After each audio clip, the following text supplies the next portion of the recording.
সুখের সময় বেশি বেশি দোয়া করা।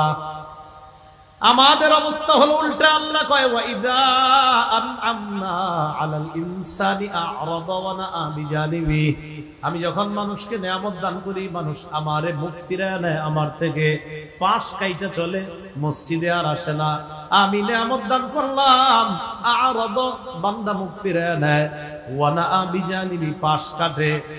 জনগণ গিয়া কয় ও ভাই নামাজে চলেন, কয় টাইম নাই, টাকা গনতেছে, পাশ কাটায় চলে। এবার কি করে দেখেন, ওয়াইদা মাসসাহুশ শাররু, ওই যে নিয়ামত যারা দান করলাম, বিপদ যখন তারে স্পর্শ করে, ফাজু দুআইন আরিদ, তখন সে লম্বা চওড়া দোয়াওয়ালা বনে যায়। কি করে দেখেন, লম্বা চওড়া দোয়াওয়ালা বনে যায়। আমি ওরে নিয়ামত দিলে আমারে মুখ ফিরে আনে, আমারে পাশ কাটে। বিপদ দিলে ঘরের মধ্যে হুজুর ডাইকা দোয়ার আয়োজন করে, তখন বিশাল বড় দোয়া করে। অথচ সুখের সময় ওরে কত ডাকি আমি, আমার ডাকে সাড়া দেয় না। বিপদ দিলে আমারে ডাকে। অথচ সুখের সময় যদি দোয়া করেন, তারপরে আল্লাহর নিয়ামতের শুকরিয়া বেশি আদায় হয়। কারণ আমার বান্দারে এত খুশি রাখছি, তাও আমারে ডাকে। আমার বান্দারে এত দেই, তাও আমারে ডাকে। তো আল্লাহ তো খুশি হবে।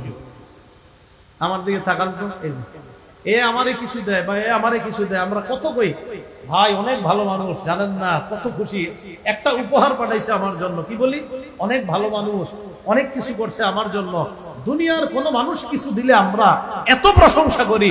রব আমারে আপনারে দুইটা চোখ সুস্থ রাখছে, আরেকজনের একটা চোখ কানা, কেন একবার আপনার মুখ দিয়ে আসে না যে ওর এক চোখ নাই, আমার দুই চোখ আছে? তো রবের নাম কয়বার আপনি কইছেন, অথচ একটা উপহারের কথা 100 বার কইতেছেন। একটু ভাইবেন কথাগুলা। দুনিয়ার মানুষ উপহার দিলে তার নাম 10 বার 20 বার কই আমরা।